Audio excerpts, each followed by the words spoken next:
시대의 소망 제40장 호수의 밤. 봄날 저녁 황혼의 사람들은 풀이 많은 평지에 앉아 그리스도께서 준비하신 음식을 먹었다. 그날 그들이 들은 말씀은 하나님의 음성과 같이 들렸다. 그들이 목도한 병 고치는 이적은 오로지 하나님의 능력만이 행할 수 있는 일이었다. 그러나 보리떡의 이적은 그 큰 군중의 각 사람에게 감명을 주었다. 모든 사람이 다 그 이적이 주는 유익을 받았다. 모세 시대의 하나님께서는 광야에서 만나로 이스라엘을 먹이셨다. 그날 그들을 먹인 이 사람이 모세가 예언한 그 사람이 아니고 누구이겠는가? 어떤 인간의 능력도 보리떡 5개와 물고기 2마리로 몇천 명이나 되는 배고픈 무리를 배불리 먹일 만한 양식을 만들어낼 수 없었다. 그리하여 그들은 서로 이는 참으로 세상에 오실 그 선지자라고 말하였다. 종일토록 확신은 더욱 강해졌다. 그 최고의 행위는 오래 기다리던 구원자가 그들 사이에 계시다는 보증이었다. 백성들의 소망은 점점 부풀어 올랐다. 이분이야말로 유대를 지상의 낙원, 젖과 꿀이 흐르는 땅으로 만드실 바로 그분이시다. 그분은 온갖 소망을 만족시켜 주실 수 있다. 그분은 증오하는 로마의 세력을 부수실 수 있다. 그분은 유다와 예루살렘을 구원하실 수 있다. 그분은 전쟁에서 부상당한 군인들을 낫게 하실 수 있다. 그분은 전 군대의 식량을 공급하실 수 있다. 그분은 국가들을 정복하여 오랫동안 추구하여 왔던 권세를 이스라엘에게 돌리실 수 있다. 백성들은 열광적으로 그분을 당장 왕으로 추대하려고 한다. 그들은 그분께서 자신에게로 주의를 끌거나 존경을 얻고자 조금도 노력하지 않으시는 것을 본다. 이 점에서 예수님은 제사장들이나 관원들과는 근본적으로 다르시다. 그러므로 백성들은 그분께서 결코 다윗의 보좌를 자신의 것으로 주장하지 않으실지도 모른다고 걱정한다. 그들은 함께 의논한 결과 그분을 강제로 모셔다가 이스라엘의 왕으로 선언하자는 데 동의한다. 제자들은 주께서 다윗의 보좌를 물려받을 정당한 분이라고 선언하는 데 있어서 무리들과 합세한다. 예수께서 이런 명예를 거절하시는 이유는 그분이 겸손하시기 때문이라고 그들은 말한다. 백성들로 저희 구원자를 높이도록 하라. 거만한 제사장과 관원들로 하나님의 권위를 입으신 분을 공격하지 않을 수 없게 하라. 그들은 저희의 목적을 추진하기 위하여 열심히 계획한다. 그러나 예수께서는 무슨 일이 진행되고 있는지를 아시며 또 그들은 알 수 없었지만 이러한 운동이 어떤 결과를 초래할지를 아신다. 지금도 제사장과 관원들은 그분의 생명을 노리고 있다. 그들은 백성들을 그들에게서 떠나가게 한다고 그분을 비난한다.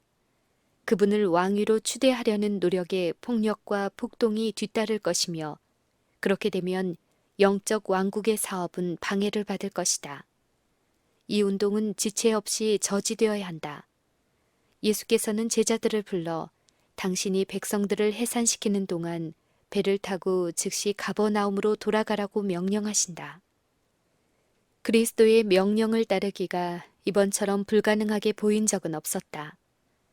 제자들은 예수님을 왕위에 앉히려는 대중운동을 오랫동안 원했다. 이 모든 열정이 허지로 돌아간다는 것을 생각하니 제자들은 견딜 수가 없었다. 유월절을 지키기 위하여 모여든 군중들은 새 선지자를 보기를 갈망하였다. 그분의 제자들에게는 이 시기가 저희의 사랑하는 선생을 이스라엘의 왕위에 앉히는데 황금같이 귀한 기회처럼 보였다. 이 새로운 야심에 불타는 그들에게 예수님을 홀로 그 황량한 해변에 남겨두고 저희만 떠나가기란 어려운 일이었다. 그들은 그 계획에 이의를 제기하였으나 예수께서는 그들을 향하여 전에 결코 취하지 않으셨던 위엄으로 말씀하셨다. 그들은 더 이상 반대하여도 소용이 없는 것을 알고 잠잠히 바다를 향하여 돌아섰다. 예수께서는 군중에게 해산을 명령하신다. 그분의 태도가 매우 단호하므로 그들은 감히 불순종하지 못한다. 찬송과 칭찬의 말이 그들의 입술에서 사라진다. 그분을 붙잡으려고 막 나서다가 그들의 발걸음은 멈춰지고 기쁘고 열성적인 표정이 그들의 용모에서 사라진다.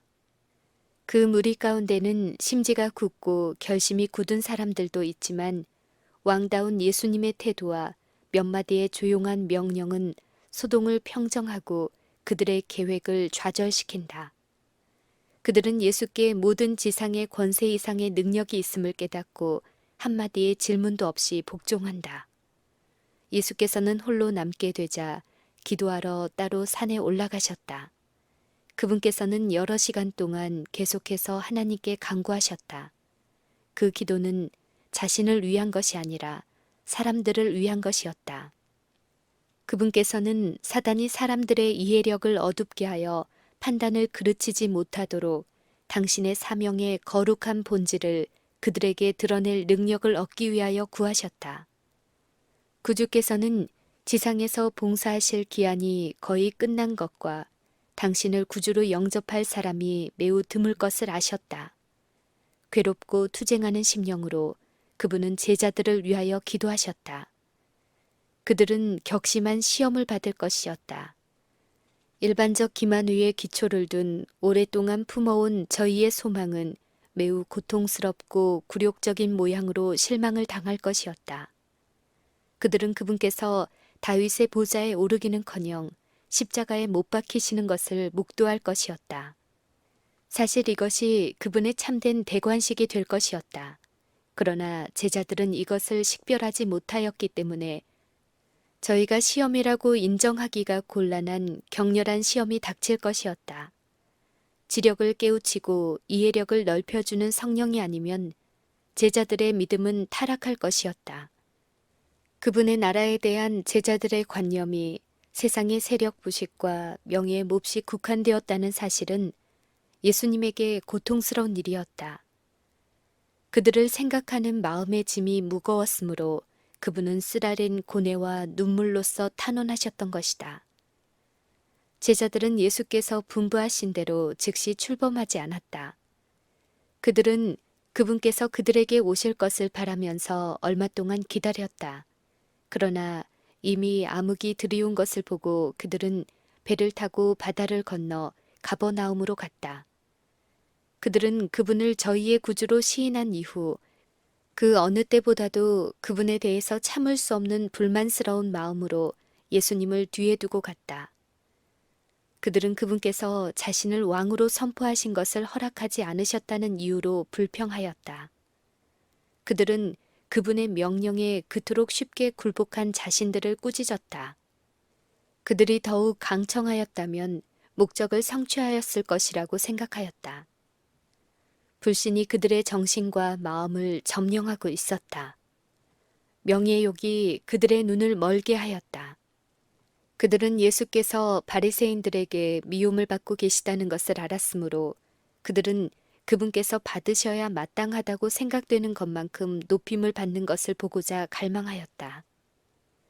능력 있는 이적을 행하실 수 있는 선생과 함께 있으면서도 속이는 자들이라는 비방을 받는 것은 제자들로서는 견디기 어려운 시련이었다. 그들은 과연 항상 거짓 선지자를 따르는 자들이라는 말을 들어야 할 것인가?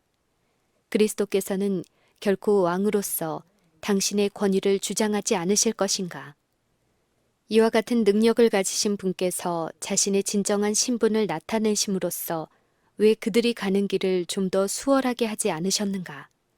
왜 그분은 침례 요한을 참혹한 죽음에서 건지지 않으셨던가? 이와 같이 억측하다가 마침내 제자들은 심한 영적 흑암에 빠지게 되었다.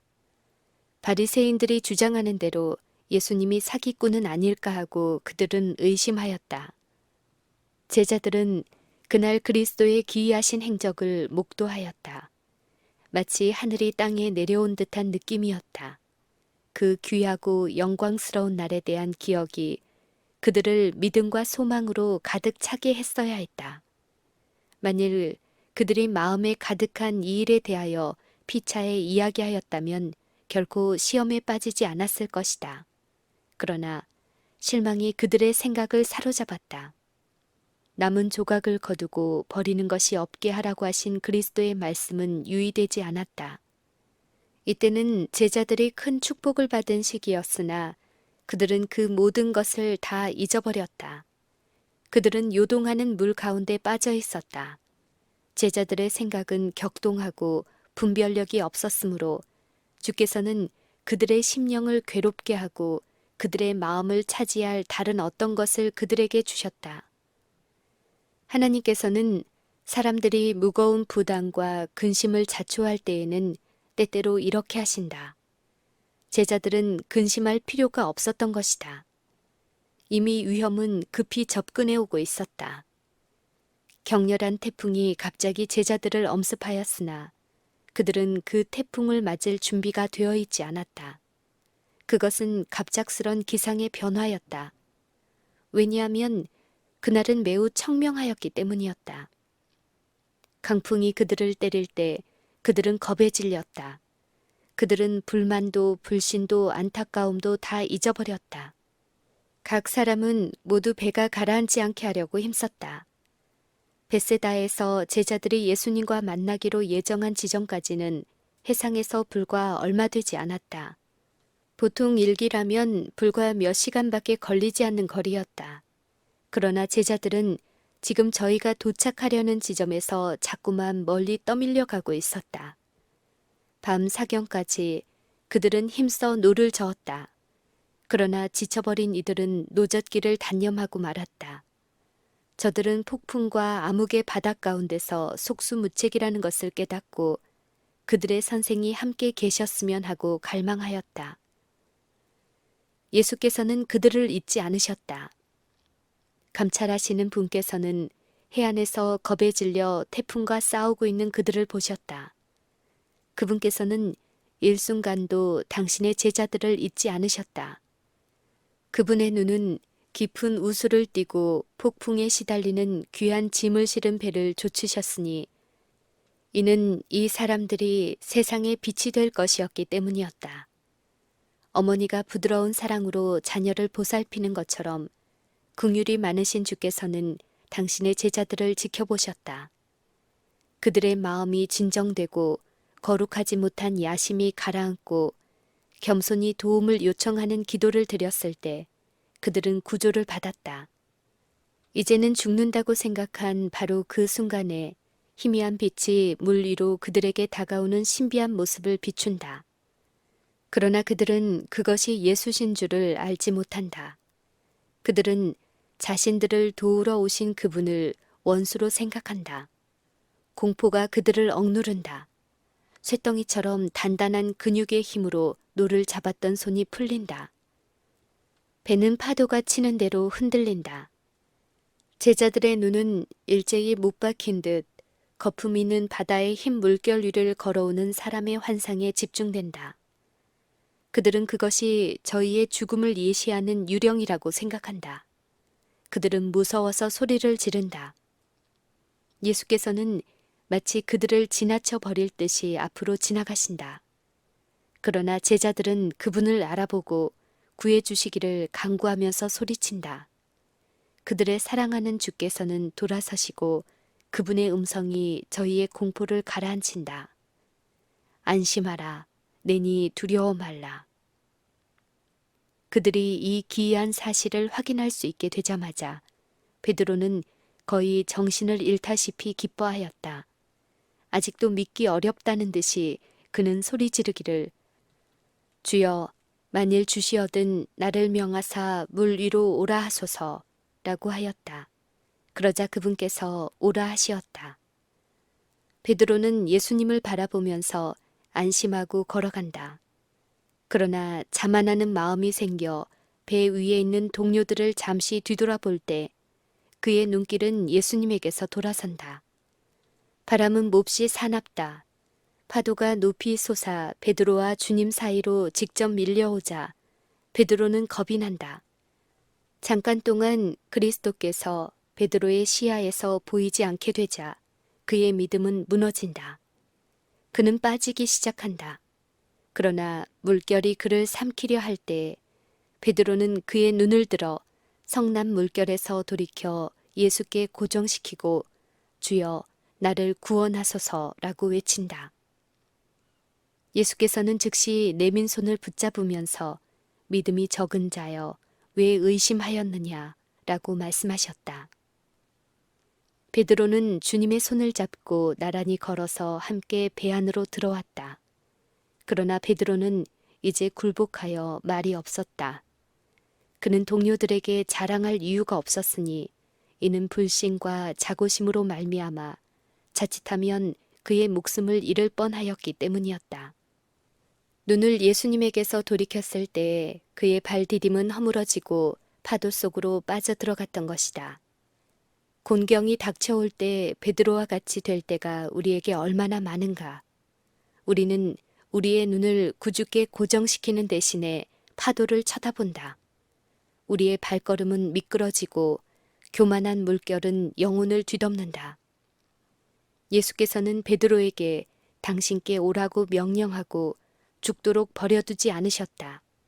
그분께서는 당신을 따르라고 우리를 부르고는 버리지 아니하신다. 너는 두려워 말라. 내가 너를 구속하였고 내가 너를 지명하여 불렀나니 너는 내 것이라. 내가 물 가운데로 지날 때에 내가 함께 할 것이라.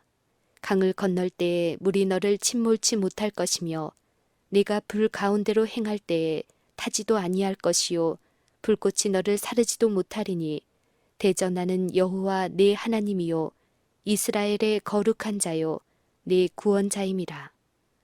라고 그분께서는 말씀하신다. 예수께서는 제자들의 품성을 아셨다. 그분은 그들의 믿음이 얼마나 격심한 시험을 당할 것인지를 아셨다. 바다에서 일어난 이 사건을 통하여 그분께서는 베드로에게 그의 연약함을 보이기를 원하셨다. 곧 그의 안전은 언제나 하나님의 능력을 의지하는 데 달려있다는 것을 보여주기를 원하셨다. 시험의 폭풍 가운데서 베드로는 자신을 전혀 믿지 않고 구주께 의지할 때에만 안전하게 행할 수 있었다. 베드로가 약하였던 것은 자신을 강하다고 생각한 바로 그 점이었다. 그리고 그가 자신의 연약함을 식별할 때까지는 그리스도께 의지할 필요를 깨달을 수 없었다. 만일 베드로가 바다에서 있었던 경험을 통하여 예수께서 가르치고자 하셨던 교훈을 배웠다면 큰 시험이 닥쳐왔을 때 넘어지지 않았을 것이다. 하나님께서는 날마다 당신의 자녀들을 교훈하신다. 그분께서는 일상생활의 환경을 통하여 저들이 그분의 섭리가 그들에게 지정한 더욱 넓은 무대에서 그들이 맡은 부분을 행하도록 준비시키고 계신다. 인생의 위기에서 승패를 결정짓는 것은 매일의 시험에 대한 승부에 달려있다. 하나님께 끊임없이 의지할 필요를 깨닫지 못하는 자들은 시험에 지고 말 것이다. 지금 우리는 우리의 발이 안전하여 결코 동요되지 않을 것처럼 생각할지 모른다. 우리는 확신을 가지고 나는 내가 믿어온 분을 안다. 아무것도 하나님과 그분의 말씀에 대한 나의 믿음을 흔들어 놓을 수 없다라고 말할 수 있을지 모른다. 그러나 사단은 유전적이거나 개발된 품성의 특성을 이용하여 자신의 필요나 결함에 눈이 멀도록 계획하고 있다. 자신의 연약함을 깨닫고 확고부동하게 예수님을 바라볼 때 우리는 안전하게 행할 수 있다.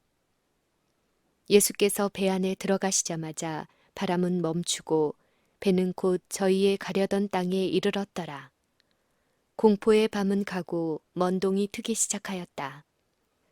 제자들과 또한 배에 탔던 다른 사람들은 감사한 마음으로 예수님의 발 앞에 부복하여 진실로 하나님의 아들이로소이다 라고 말하였다.